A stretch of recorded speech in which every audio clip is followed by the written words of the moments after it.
हमारे सनातन धर्म में ना संस्कारों के बिना काम होता नहीं है। इसलिए बच्चा छोटा सा है तब से ही संस्कार देना स्टार्ट कर दो। छोटा छोटा थोड़ा, जैसे समझे छोटा है वैसे समझाओ, पहले ही संस्कार दो। सबसे पहले बच्चों को क्या सिखाना चाहिए बताओ? पहला पाठ क्या है? पहला पाठ है, हर माता पिता के लिए सुन लो, शिष्टाचार। आपके बच्चों को पहले ये सिखाओ कि कोई भी घर में आए, बड़े लोग दिखें, गुरुजन दिखें, माता दिखें, पिता दिखें, ताऊ जी दिखें, मौसी जी दिखें, बुआ जी दिखें, सबसे पहले उनको प्रणाम करो। क्या करना है? कैसे प्रणाम करना है? आजकल के बच्चे घुटनों को छूते हैं। बुआ जी प्रणाम, बुआ जी प्रणाम, मौसी जी प्रणाम। घुटन, कमर टूट गई क्या आपकी? बुढ़ापा आ गया? क्यों नहीं प्रणाम करना सिखा रहे हैं बच्चों को?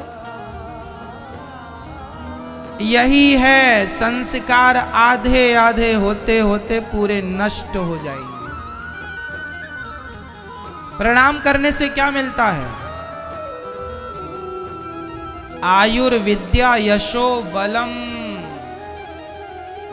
प्रणाम करने से हमारी आयु, हमारी विद्या, हमारा यश, हमारा बल, चार चीजें बढ़ती हैं। आयुर्विद्या यशो बलम। अभिवादनशीलस्य, अपने से बड़ों का अभिवादन करो।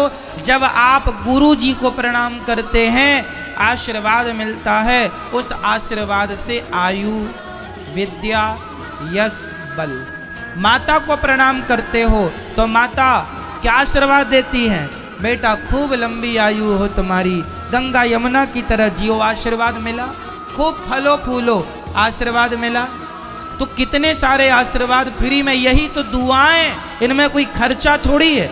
लूट लो, लूट लो। ये दास रोज माँ की चरणों की सेवा करता है, इसलिए मुझे पता है चरणों की सेवा करूंगा, माँ आशीर्वाद देंगी। संसार की हर चीज पैसों से मिल सकती है, पर ये तो बिना पैसों के आशीर्वाद मिल रहा है, तो लेने में क्या नुकसान है भैया?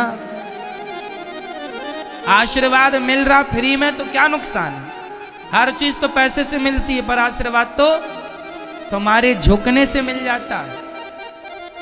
तो हमेशा माँ को माथा टेक करके चरणों में माथा रखो। साष्टांग प्रणाम करना चाहिए माता को और पिता को। साष्टांग प्रणाम कैसा होता है? माँ के चरणों में लेट जाओ, पिता के चरणों में लेट जाओ और गुरु के चरणों में लेट जाओ।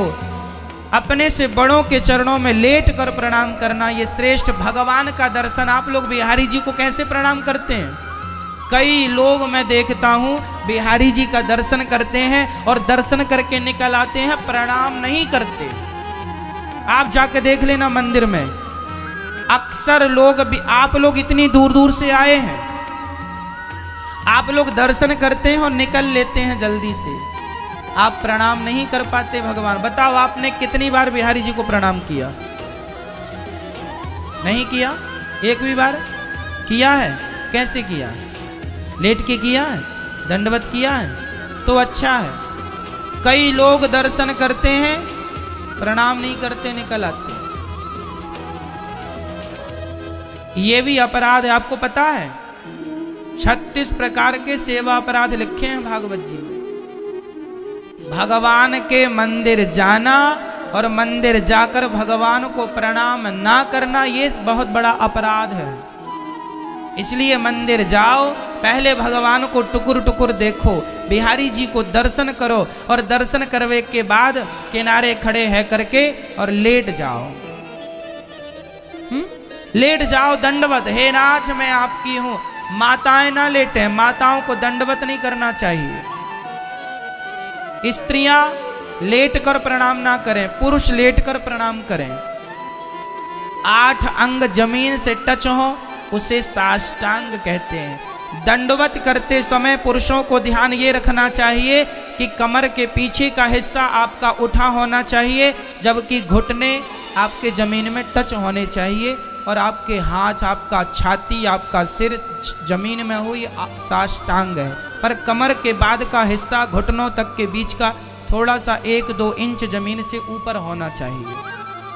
ये साष्टांग प्रणाम है। स्त्रियां लेटकर प्रणाम ना करें। स्त्रियां घुटनों के बल बैठकर दोनों हाथ आगे बढ़ाकर सीधा आकाश की तरफ हाथ करके और अपना माथा जमीन पर टिका दें। ये स्त्रियों का प्रणाम है। ठीक है, स्त्रियों को साष्टांग प्रणाम नहीं करना चाहिए। स्त्रियां लेटकर प्रणाम ना करें।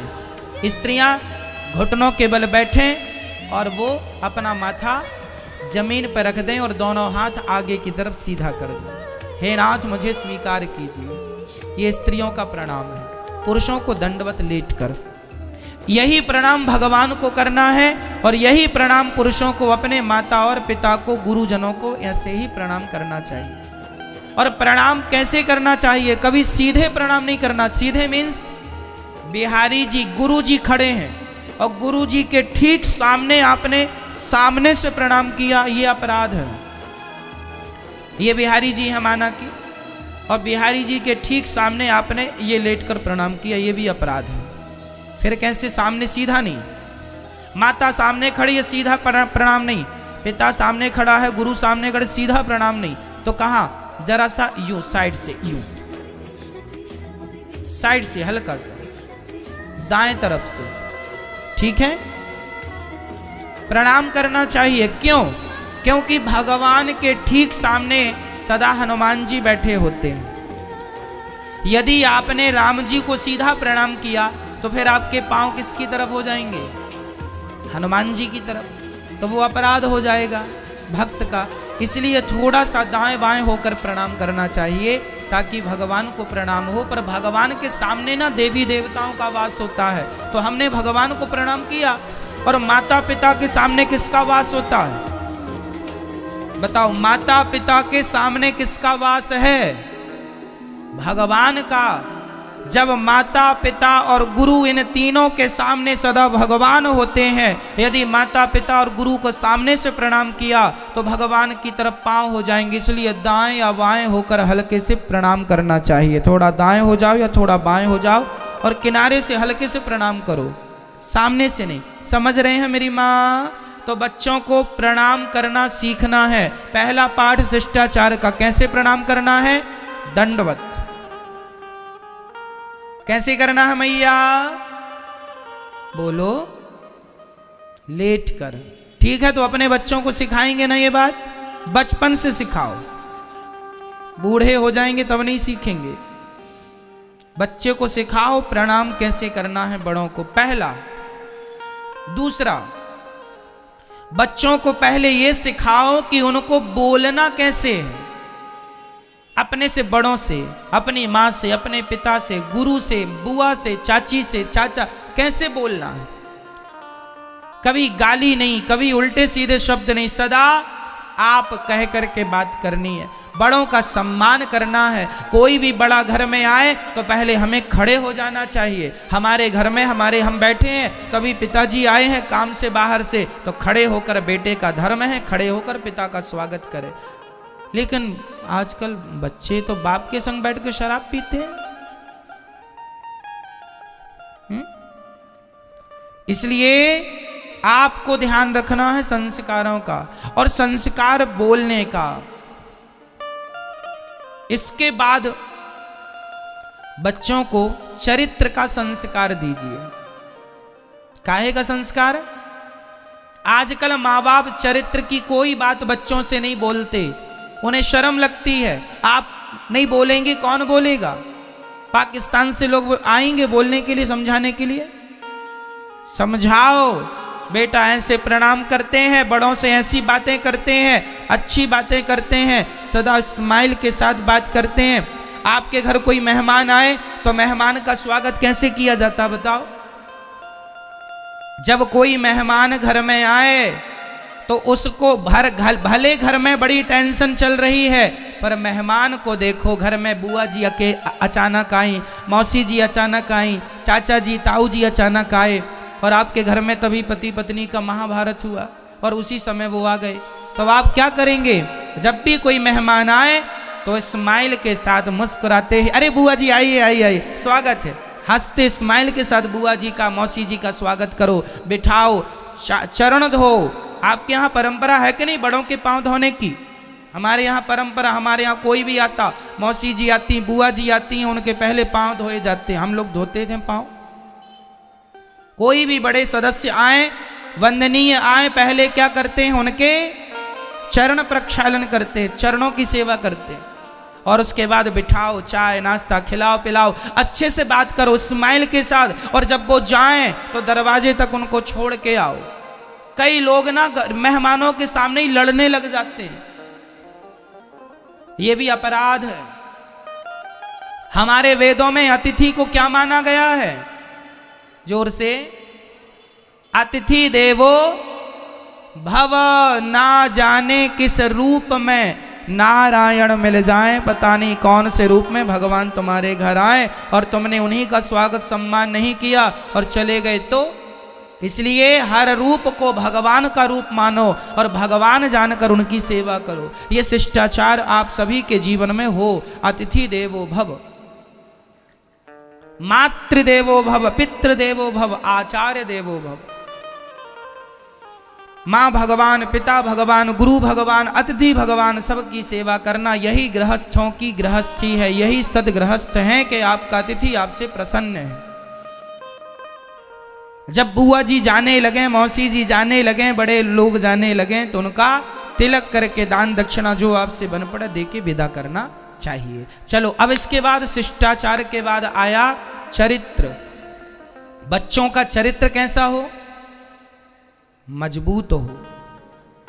आज बच्चों को ना चरित्र की शिक्षा माँ बाप नहीं देते, इसलिए बच्चे चरित्रहीन होते जा रहे हैं, चरित्र से गिरते जा रहे हैं। आप नहीं देंगे तो कौन देगा?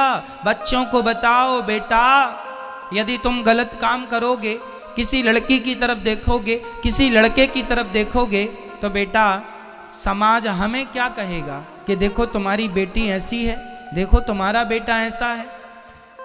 बेटे को ये बातें बताओ, बेटी को, कि बेटा तुम कोई ऐसा गलत काम ना कर लेना जिससे तुम्हारे माता पिता अर्थात हमें सिर झुका के चलना पड़े। तुम गलत काम करते हो ना तो तुम्हारे माँ बाप को समाज ताना मारता है, देखो फलाने की बेटी भाग गई लड़के के संग, फलाने का बेटा भाग गया, तो ताने मारता है समाज। तो क्या आप अपने माँ बाप को इस दिन के लिए आप पैदा हुए थे कि ये दिन आप दिखाएंगे अपने माँ बाप को? चरित्र जरूरी है। बताओ हमारे पास धन का होना जरूरी है या चरित्र का होना जरूरी है? धन तो बाद में आ जाएगा, चरित्र चला गया तो कैरेक्टर जरूरी है। इसलिए चरित्रवान बनो। किसी स्त्री को गंदी निगाहों से ना देखो। अपनी इच्छाओं पर, अपनी विषय वासनाओं पर कंट्रोल, इसलिए हमने पहले ही कह दिया कंट्रोलिंग जरूरी है अपने आप में। जिस आदमी के अंदर खुद में कंट्रोलिंग नहीं, वो आदमी नहीं, शैतान है। रावण ने सब जीत लिया था। रावण ने देवताओं को, दिक्पालों को, नागों को, यक्षों को, गंधर्वों को, सबको जीत लिया। हार गया तो केवल अपनी इच्छाओं से हार गया और चुरा के ले आया माता सीता को। एक स्त्री को गंदी निगाहों से देख लिया। रावण सबको जीत लिया, बस अपनी काम वासना को ना जीत पाया, जिसके कारण युग बीतने के बाद भी आज गली गली उसके पुतले जलाए जाते हैं। क्यों जलाए जाते हैं? क्योंकि केवल सबसे जीत गया था, काम वासना से हार गया। ये भगवान की माया बड़ी प्रबल है, इसलिए चरित्र जरूरी है मेरी मां। बच्चों को सिखाना, नहीं तो बाद में रोना पड़ेगा। आगे पाठ है शिक्षा। बच्चों को शिक्षित बनाओ। आप लोग शिक्षित जरूरी, शिक्षा जरूरी है। आप लोग शिक्षित हैं या नहीं? बताओ शिक्षा किसे कहते हैं?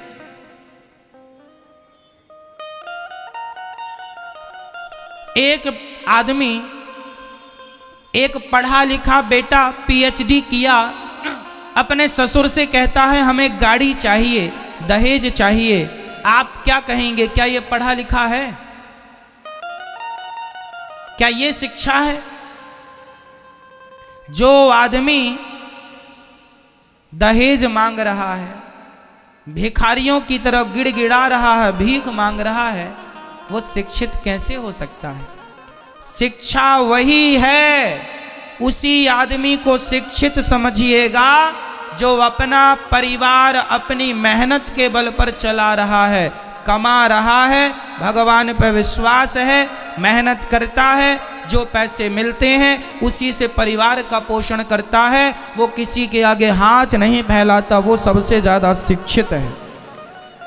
और वो लोग सबसे बड़े मूर्ख हैं जो शिक्षित होकर भी कहीं घूस लेते हैं, कहीं व्यर्थ का पैसा मांगते हैं, साइन करने का पैसा, ये काम का पैसा सरकार दे रही है, वो अलग अलग से और मांगते हैं, 2 नंबर का घूस। हाँ या ना?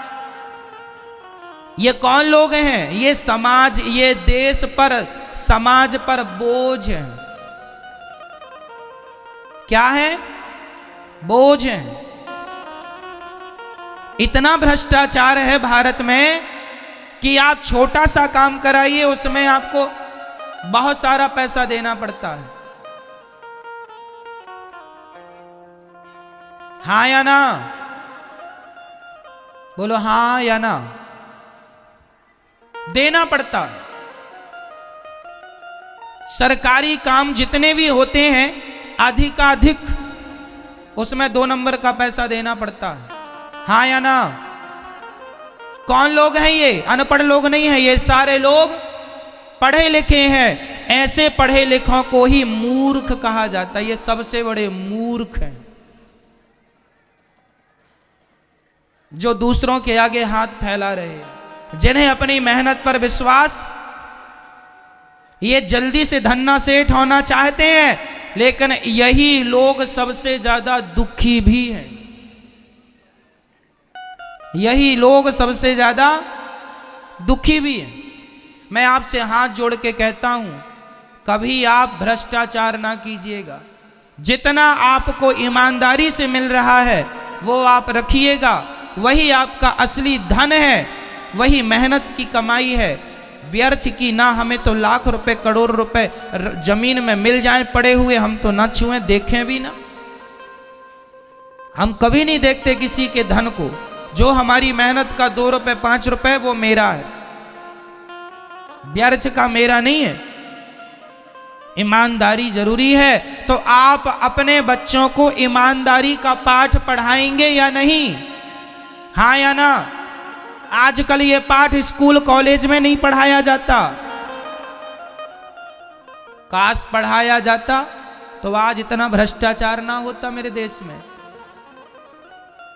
इतना भ्रष्टाचार है भारत में कि सड़कें बनती हैं और 2 महीने बाद खोद दी जाती हैं। इसलिए कि सीवर की लाइन भूल गए तो ये लाइन भूल गए बिजली की, तो ये उसके लिए क्यों बनाएंगे, खोदेंगे तो पैसा जेब में आएगा। उनको थोड़ी फर्क पड़ता है कि पब्लिक लुट रही है या देश बर्बाद हो रहा। होने दो देश बर्बाद, उन्हें तो अपनी जेबों से मतलब है। हाँ या ना? सड़क बनी फिर खोद दी। ऐसा एक भी भारत में ऐसा एक शहर नहीं होगा जिस शहर का ये आलम ना हो। सड़क बनाते हैं, खोद देते हैं। हाँ या ना? जोर से बोलो। आपने सवाल क्यों नहीं किया कि भाई जब खोदना ही था तो बनाया क्यों? बनाने में करोड़ों काहे खर्च कर दिए? कहां से आता है ये करोड़ों?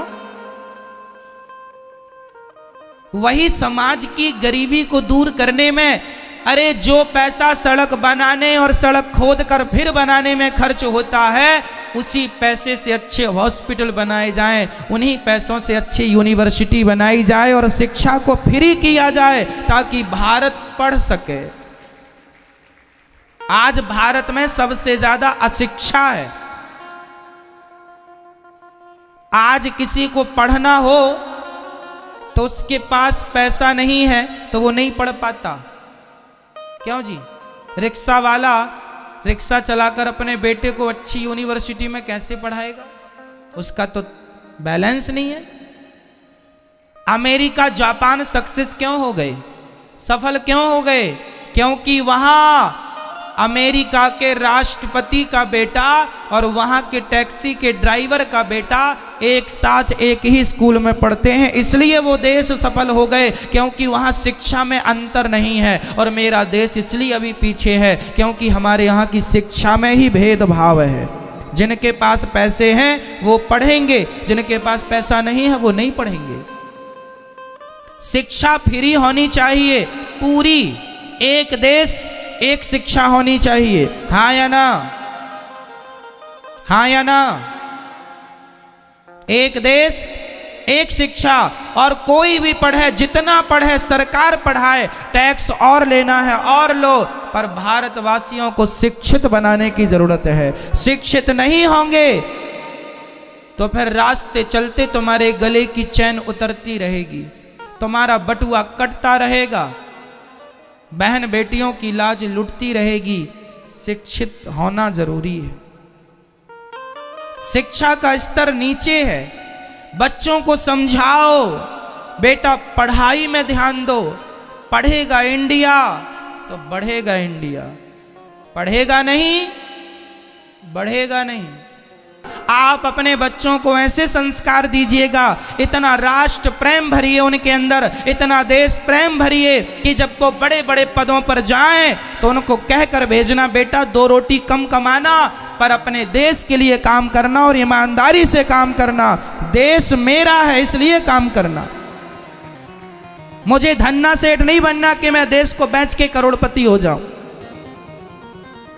लोगों का दर्द मेरा दर्द है, लोगों की पीड़ा मेरी पीड़ा है। ईमानदारी से कर लो। भगवान को मुंह दिखाओगे तो दिखा ना पाओगे यदि उल्टे काम करोगे तो।